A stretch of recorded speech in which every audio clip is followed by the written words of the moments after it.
It was a car accident, nothing particularly remarkable but fatal nonetheless. You left behind a wife and 2 children. It was a painless death. The EMTs tried their best to save you, but to no avail. Your body was so utterly shattered, you were better off, trust me. And that's when you met me. What? What happened? You asked. Where am I? You died, I said, matter-of-factly, no point mincing words. There was a truck and it was skidding. Yup, I said. I died? Yup, but don't feel bad about it. Everyone dies, I said. You looked around. There was nothingness. Just you and me. What is this place? You asked. Is this the afterlife? More or less, I said. Are you God? You asked. Yup, I replied. I'm God. My kids, my wife, you said. What about them? Will they be alright? That's what I like to see, I said. You just died and your main concern is for your family. That's good stuff right there. You looked at me with fascination. To you, I didn't look like God. I just looked like some man, some vague authority figure, more of a grammar school teacher than the Almighty. Don't worry, I said. They'll be fine. Your kids will remember you as perfect in every way. They didn't have time to grow contempt for you. Your wife will cry on the outside, but will be secretly relieved. To be fair, your marriage was falling apart.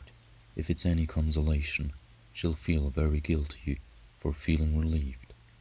Oh, you said. So what happens now? Do I go to heaven or hell or something? Neither, I said. You'll be reincarnated. Ah, you said. So the Hindus were right. All the religions are right in their own way, I said. Walk with me. You followed along as we strolled in the void. Where are we going?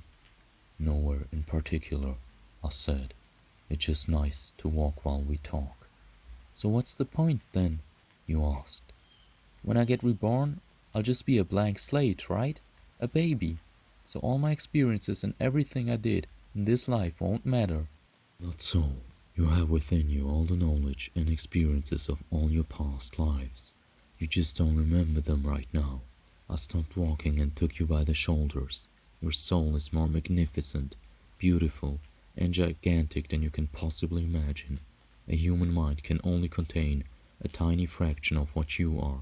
It's like sticking your finger in a glass of water to see if it's hot or cold. You put a tiny part or yourself into the vessel, and when you bring it back out, you've gained all the experiences it had. You've been a human for the last 34 years, so you haven't stretched out yet and felt the rest of your immense consciousness. If we hung out here for longer, you'd start remembering everything. There's no point doing that between each life. How many times have I been reincarnated, then? Oh, lots and lots, and into lots of different lives, I said. This time around you'll be a Chinese peasant girl in 540 AD. Wait, what? You stammered. You're sending me back in time? Well, I guess, technically. Time as you know it only exists in your universe. Things are different where I come from. Where do you come from? You pondered. Oh, sure, I explained. I come from somewhere else, and there are others like me. I know you'll want to know what it's like there, but you honestly won't understand. Oh, you said, a little let down. But wait, if I get reincarnated to other places in time, could I have interacted with myself at some point? Sure, happens all the time, and with both lives only aware of their own time span, you don't even know it's happening. So what's the point of it all? Seriously? I asked. Seriously? You're asking me for the meaning of life? Isn't that a little stereotypical? Well, it's a reasonable question. You persisted. I looked in your eye. The meaning of life, the reason I made this whole universe, is for you to mature. You mean mankind? You want us to mature?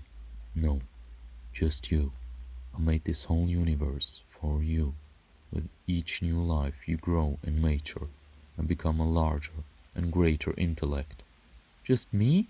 What about everyone else? There is no one else, I said. In this universe, there's just you and me. You stared blankly at me. But all the people on Earth. All you, different incarnations of you. Wait, I'm everyone? Now you're getting it, I said, with a congratulatory slap on the back. I'm every human who ever lived, or who will ever live. Yes, I'm Abraham Lincoln, and you're John Wilkes Booth too, I added. I'm Hitler, you said, appalled, and you're the millions he killed. I'm Jesus, and you're everyone who followed him. You fell silent. Every time you victimized someone, I said, you were victimizing yourself. Every act of kindness you've done to yourself. Every happy and sad moment ever experienced by any human was or will be experienced by you. Why? You asked me. Why do all this? Because someday you will become like me. Because that's what you are. You're one of my kind. You're my child. What? You said, incredulous. You mean I'm a god? No, not yet. You're a fetus. You're still growing. Once you've lived every human life throughout all time, you will have grown enough to be born. So the whole universe, you said, it's just an egg of sorts, I answered. Now it's time for you to move on to your next life. And with that, I'll send you on your way.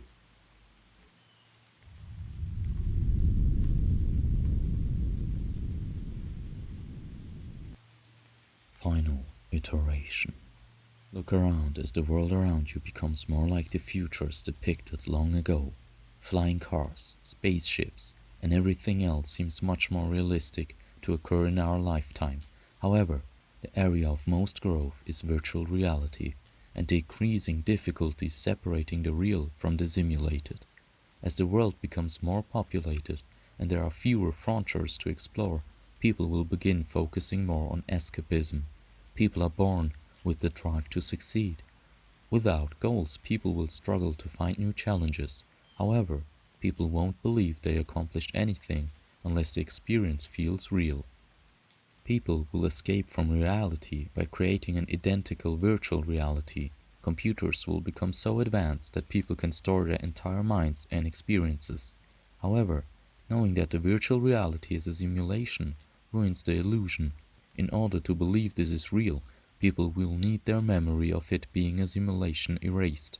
At this point, it becomes impossible for subjects within to distinguish reality from virtual reality. Since the environment is the same and the nature of the subject hasn't been altered besides the memory reboot, then iterations will be the same with the creation of a virtual reality resetting your life. A problem occurs in that everyone within this environment will continue to perform the same actions over and over up to the point that the virtual reality is created.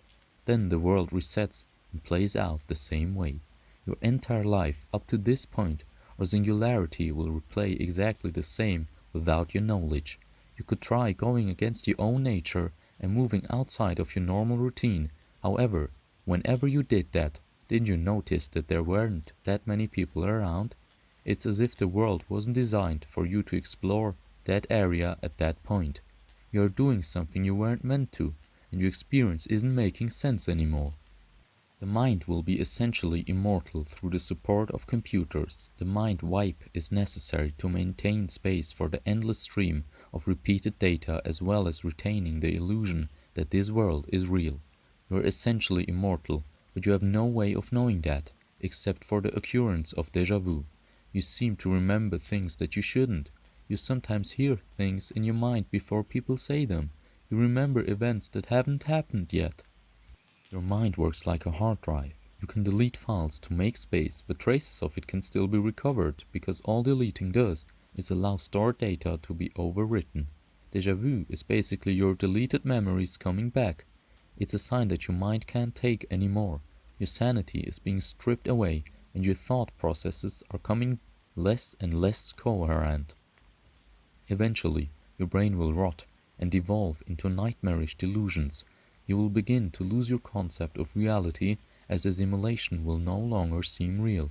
There is nothing you can do but break the cycle so you can still hold on to some humanity. You can try to kill yourself, but you may just find yourself exiting the simulation and waking up in another simulation that you believe is reality. On the other hand, you may find yourself back in reality. You've escaped and can see the world for what it truly is, with some shred of sanity. However, before you do such a rash act, ask yourself, what was so awful that your only means of escape was entering a virtual reality and forcing yourself to forget whatever horror drove you into this mad cycle in the first place?